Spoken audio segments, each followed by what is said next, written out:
श्री शिवाय नमस्तुभ्यम दोस्तों। स्वागत है आपका आपके चैनल शिव महिमा में। दोस्तों, हम आज बताने जा रहे हैं भाग में जो लिखा होता है वही होता है। भाग के खेल को कोई नहीं मिटा सकता। बहुत समय पहले की बात है। रामपुर नाम का एक छोटा सा गांव था। उस गांव में चारों ओर खुशहाली ही खुशहाली थी। वहां रहने वाले सभी लोग खुशहाल थे। उन्हें किसी भी चीज की कोई कमी नहीं थी। वहां का मुखिया बहुत ही दयालु और समझदार था। वह हमेशा गांव वालों को कहता था कि हमारे गांव पर भगवान की असीम कृपा है, इसलिए हमारे गांव में कभी किसी चीज की कमी नहीं होती। सभी गांव वाले भी मुखिया की इस बात से सहमत थे। इसी तरह से समय बीत रहा था। फिर एक बार ऐसा हुआ कि उस गांव में अकाल पड़ गया और गांव के सभी कुएं सूख गए, जिससे गांव में पानी की कमी हो गई। इन सब से परेशान होकर सभी गांव वाले मुखिया के पास गए और कहा, मुखिया जी, गांव में पानी की कमी के बारे में तो आप जानते ही हैं। पानी के बिना हमारा जीवन अधूरा है।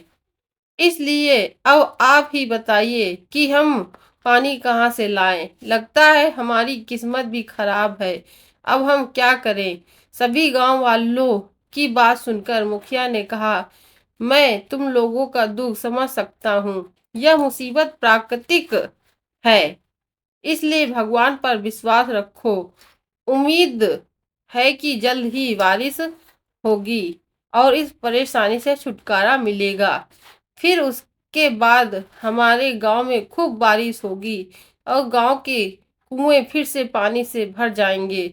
इसलिए जब तक बारिश नहीं होती तब तक तुम सभी को दूर वाली नदी से पानी लाना पड़ेगा। मुखिया की बात मानकर सभी गांव वाले दूर पहाड़ी के पास वाली नदी से पानी लाने लगे। लेकिन इतनी दूर से पानी लाने में सभी को बहुत परेशानी हो रही थी। कभी कभी पानी का मटका उसके सिर से नीचे गिर जाता और कभी कभी तो मटके समेत खुद ही गिर जाते। लेकिन काफी समय बीत जाने के बाद बारिश नहीं हुई और अब गांव वालों में इतनी हिम्मत भी नहीं बची कि वे इतनी दूर से पानी लेकर आए। वे अब सब कुछ अपनी किस्मत के भरोसे छोड़कर बैठ गए कि जब किस्मत में होगा पानी खुद हमारे पास आएगा। मुखिया ने जब उनकी यह हालत देखी तो उसने सभी गांव वालों को अपने पास बुलाया और कहा, मुझे लगता था कि जल्दी ही गांव में बारिश हो जाएगी और हमारी पानी की समस्या खत्म हो जाएगी। लेकिन अब ऐसा लगता है कि मैं गलत था, क्योंकि बारिश होने के तो कोई आसार नजर ही नहीं आ रहे। इसलिए आप सभी मिलकर मुझे सलाह दीजिए कि हमें क्या करना चाहिए। इस पर सभी गांव वाले मुखिया को सलाह देने लगे। उनमें से एक आदमी बोला, हमें अपनी किस्मत पर विश्वास रखना चाहिए और बारिश होने तक इंतजार करना चाहिए। इसकी बात सुनकर दूसरे आदमी ने कहा, इंतजार तो हम इतने समय से कर ही रहे हैं। उसकी बात सुनकर पहले आदमी ने जवाब दिया, तो फिर इसके अलावा हम कर भी क्या सकते हैं। तभी एक और आदमी ने सलाह दी कि मुझे लगता है हमें यह गांव छोड़कर कहीं चले जाना चाहिए। उसकी बात सुनकर एक औरत बोली, हाँ मुखिया जी, यह बिल्कुल ठीक रहेगा। हमें हमें किसी ऐसी जगह जाना चाहिए जहाँ पानी की कोई कमी नहीं हो। मुखिया को भी उसकी बात अच्छी लगी। फिर मुखिया ने सभी गांव वालों से कहा, मुझे इसकी बात ठीक लग रही है कि हमें कहीं और गांव बसाने के बारे में सोचना चाहिए। लेकिन फिर एक आदमी ने कहा, लेकिन हम अपनी जमीन और घर छोड़कर कैसे जा सकते हैं। सभी इस बारे में अभी बातें कर ही रहे थे कि उन्हें दूर से एक महात्मा भी आते हुए नजर आए। महात्मा उनके पास पहुंचे और वे उदास और मुरझाया चेहरा देखकर पूछा, क्या हुआ, आप सभी इतने दुखी और परेशान क्यों हैं। महात्मा की बात सुनकर मुखिया ने उनको सारी बात बताई। उनकी समस्या जानने के बाद महात्मा ने कहा, आप सभी परेशान मत हो। जब तक गांव में पानी की परेशानी खत्म नहीं होती, तब तक मैं आप सभी की मदद जरूर करूंगा। मुखिया ने बहुत हैरानी से महात्मा से पूछा, वो कैसे? महात्मा जी ने कहा, मैं अपनी शक्तियों से, चमत्कार से सभी को पानी दूंगा, लेकिन मेरी एक शर्त है। मुखिया ने महात्मा की बात सुनकर पूछा, कैसी शर्त? महात्मा जी ने कहा, मैं गांव वालों को रोज एक बर्तन भरकर पानी दूंगा। सभी गांव वाले रात होने के समय एक एक बर्तन अपने घर के बाहर रख दें। मैं अपनी शक्ति से उन बर्तन को पानी से भर दूंगा। इसके बाद सभी गांव वाले सूरज निकलने से पहले अपने बर्तन उठाकर घर के अंदर ले जाएं और उस पानी का अपने काम में इस्तेमाल करें, लेकिन इन सब में कोई भी दूसरे का बर्तन नहीं देखेगा और ना ही दूसरे के बर्तन का पानी इस्तेमाल करेगा। मुखिया को इस शर्त में कोई भी बात गलत नहीं लगी और उसने तुरंत महात्मा की शर्त मान ली और फिर महात्मा से कहा, ठीक है महात्मा जी, हम सभी को अपनी शर्त मंजूर है। उसी रात को सभी गांव वालों ने अपने घर के बाहर एक एक बर्तन रख दिया। महात्मा ने अपने चमत्कार से उन सभी बर्तनों को पानी से भर दिया। सुबह होने से पहले सभी गांव वाले अपना अपना बर्तन घर के अंदर ले गए। ऐसे ही कुछ दिनों तक चलता रहा। फिर एक दिन की बात है, मुखिया कहीं जा रहे थे तो रास्ते में उन्होंने एक गांव वाले से पूछा, महात्मा जी के चमत्कार से तुम्हें पानी अच्छे से मिल रहा है ना? गांव वालों ने जवाब दिया, हाँ मुखिया जी, इतना पानी मिल जाता है कि पीने के पानी की कोई कमी नहीं रहती। इसकी बात सुनकर मुखिया बहुत खुश हुआ और वह आगे चल दिया। आगे जाकर उसे एक दूसरा आदमी मिला। मुखिया ने उससे भी पूछा तो उस आदमी ने खुशी से जवाब दिया, पीने के लिए क्या, मुझे तो इतना पानी मिलता है कि मैं और मेरा परिवार पानी पी भी लेता है और घर के बाकी काम भी हो जाते हैं। यह बात सुनकर मुखिया जी थोड़े से हैरान हुए कि कुछ और आगे चलकर उन्होंने एक और गांव वाला मिला। मुखिया ने उससे पूछा, महात्मा के चमत्कार से तुम्हें कितना पानी मिलता है?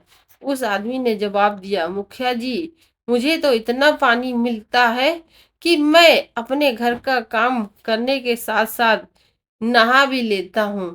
यह बात सुनकर मुखिया को और भी हैरानी हुई। कुछ आगे चलकर यही सवाल उन्होंने एक औरत से किया तो उस औरत ने कहा, मुखिया जी, मुझे तो इतना पानी मिलता है कि पीने, नहाने और घर के सभी काम करने के बाद भी बहुत सारा पानी बच जाता है और वह पानी मैं अपने पौधे में भी डाल देती हूँ। यह बात सुनकर मुखिया की हैरानी गुस्से में बदल गई। उसने सोचा, महात्मा ने तो कहा था कि वह अपने चमत्कार से सबके बर्तनों को पानी से भरेंगे, तो फिर वह किसी को कम और किसी को ज्यादा पानी क्यों दे रहे हैं? एक महात्मा होकर वो भेदभाव कैसे कर सकते हैं? इसका जवाब जानने के लिए उन्होंने कुछ गांव वालों को अपने साथ लिया और गांव के बाहर महात्मा की कुटिया पे पहुंच गए। वहां उन्होंने महात्मा से कहा, आप तो इतने बड़े महात्मा हैं, फिर आप ऐसा कैसे कर सकते हैं? महात्मा ने मुखिया की बात सुनकर पूछा, मैंने ऐसा क्या किया है तो आप यह बात बोल रहे हो? तब उनकी बात सुनकर मुखिया बोला, आपने किसी गांव वाले को कम और किसी को ज्यादा पानी दिया है? क्या आप बता सकते हैं इसके पीछे क्या कारण है? मुखिया की बात सुनकर महात्मा ने मुस्कुराते हुए जवाब दिया, अगर तुम इस बात का कारण जानना चाहते हो तो कल शाम को सभी गांव वालों को अपने अपने बर्तन के साथ मेरी कुटिया में आने के लिए कहना। कल मैं गांव वालों को आपके सामने पानी दूंगा। महात्मा ने ऐसा कहने पर मुखिया और सभी गांव वाले वहां से चले गए और अगली शाम अपने अपने बर्तन लेकर महात्मा की कुटिया पर पहुंचे। वहां सभी गांव वालों ने एक दूसरे के बर्तनों को देखा, तो कोई सुराही लेकर आया था, तो कोई बाल्टी और कोई बड़ा सा पतीला, तो कोई और भी बड़ा बर्तन। यह देखकर सभी हैरान रह गए। मुखिया भी यह देखकर हैरान हुआ। उसने कहा, कोई सुराही लेकर आया है और कोई बड़ा बर्तन लेकर आया है और कोई उससे भी बड़ा बर्तन लेकर आया है।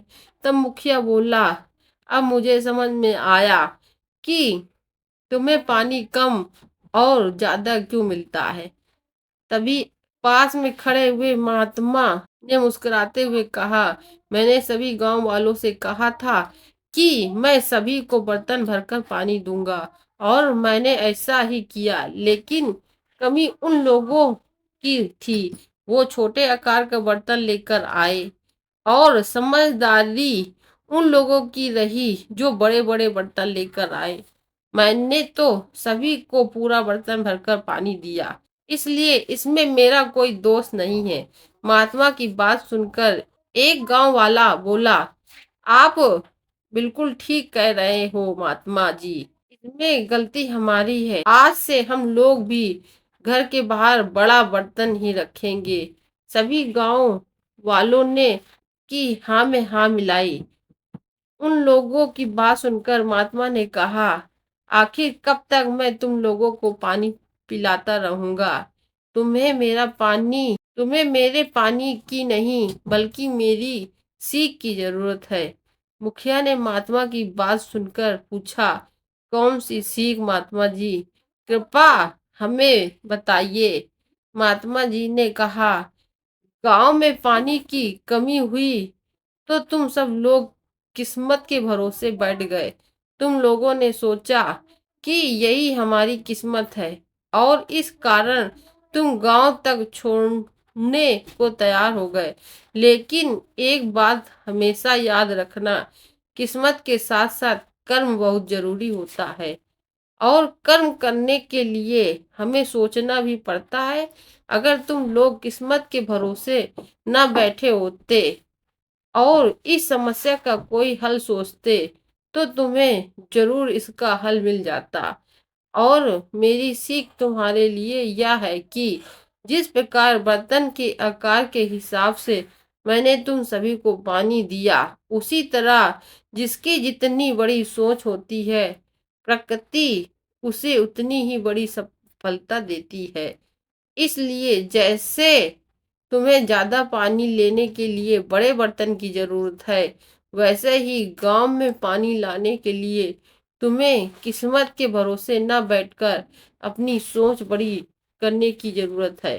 किस्मत के भरोसे बैठे रहने से कभी कुछ नहीं होता। परमात्मा सभी की किस्मत तो लिखता है, लेकिन उस किस्मत तक पहुंचने के लिए मनुष्य को कर्म जरूर करना पड़ता है और कर्म करने के लिए पहले हमें सोचना पड़ेगा। महात्मा की बात सुनकर सभी गांव वाले एक दूसरे की तरफ देखने लगे। महात्मा जो कुछ उन्हें समझाना चाहते थे, सभी गांव वाले समझ गए। उन्हें किस्मत के भरोसे नहीं बैठना है और उस समस्या का कुछ हल ढूंढना चाहिए। इसके बाद मुखिया ने सभी गांव वालों से कहा, पानी की समस्या के कारण हम लोगों में से कोई भी गांव छोड़कर नहीं जाएगा, बल्कि हम लोग इस गांव में रहकर इसका कोई ना कोई हल ढूंढेंगे। इसलिए आज सभी लोग सलाह दीजिए कि हमें पानी की समस्या को कैसे दूर करना है। मुखिया की बात सुनकर सभी लोग अपने अपने विचार देने लगे। एक आदमी ने मुखिया से कहा, हमें कोई ऐसा हल निकालना होगा जिससे हम बारिश पर निर्भर न रहें। तभी दूसरा आदमी बोला, हम चाहे तो गांव में एक और कुआं बना सकते हैं। उसकी बात सुनकर मुखिया ने कहा, लेकिन कुएं में पानी भरने के लिए हमें बारिश पर निर्भर रहना पड़ेगा। तभी गांव वालों में से एक औरत उठकर बोली, गांव के पास जो पहाड़ी के पास एक नदी है, उसमें पानी की कभी कमी नहीं होती।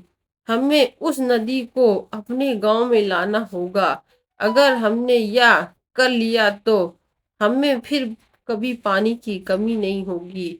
इस औरत की बात सुनकर गांव वाले एक आदमी ने कहा, लेकिन इतनी बड़ी नदी को हम अपने गांव में कैसे लाएंगे? तब वो औरत बोली, बड़ी नदी को गांव में लाने के लिए कौन कह रहा है? मैं तो उस बड़ी नदी में से एक छोटी सी नदी निकालकर अपने गांव में लाने की बात कर रही हूँ। सब गांव वालों को उस औरत की बात बहुत अच्छी लगी। मुखिया को भी यह बात बहुत पसंद आई। उसने गांव वालों से कहा, हम कल से ही नदी के लिए गांव में खुदाई शुरू कर देंगे। अगले दिन सभी गांव वाले गांव के बाहर मैदान में जमा हो गए और सभी मिलकर खुदाई करने लगे। सभी ने दिन रात जमकर मेहनत की, जिससे गांव से नदी तक खुदाई पूरी हो गई। फिर मुखिया के कहे अनुसार बड़ी नदी से रास्ता निकालकर नदी का पानी छोटी नदी के लिए बनाए गए रास्ते पर छोड़ दिया। और फिर दूसरे और फिर देखते ही देखते नदी का पानी उछल कूद करता हुआ गांव वालों ने बनाए हुए रास्ते से होता हुआ गांव के बाहर बने हुए कुएं में पहुंच गया। इस तरह से गांव वालों की मेहनत और किस्मत के भरोसे न बैठकर और अपनी सोच के कारण नदी उनके गांव तक पहुंच गई और उन्हें गांव छोड़कर कहीं नहीं जाना पड़ा। इस सुंदर और प्रेरणादायक कहानी से हमें यह शिक्षा मिलती है कि हमें कभी भी मुसीबत से घबराना नहीं चाहिए और ना ही किस्मत के भरोसे बैठकर रहना चाहिए, बल्कि हमें अपनी परेशानियों का हल सोचना चाहिए। लेकिन अगर हम सब कुछ किस्मत के ऊपर छोड़कर बैठ जाएंगे तो हमारी परेशानियां कभी खत्म नहीं होंगी। हमें हमेशा इस बात का ध्यान रखना चाहिए, समस्या से पहले उसके समाधान का जन्म होता है। इसलिए हमें बिना घबराए बिना डरे उसका सामना करना चाहिए। और अगर हम ऐसा करेंगे तो विश्वास रखें, जीवन में कभी भी किसी परेशानी से नहीं डरेंगे। दोस्तों, अगर आपको यह कहानी अच्छी लगी हो तो वीडियो को लाइक और चैनल को सब्सक्राइब करके कमेंट बॉक्स में श्री शिवाय नमस्तुभ्यम अवश्य लिखें।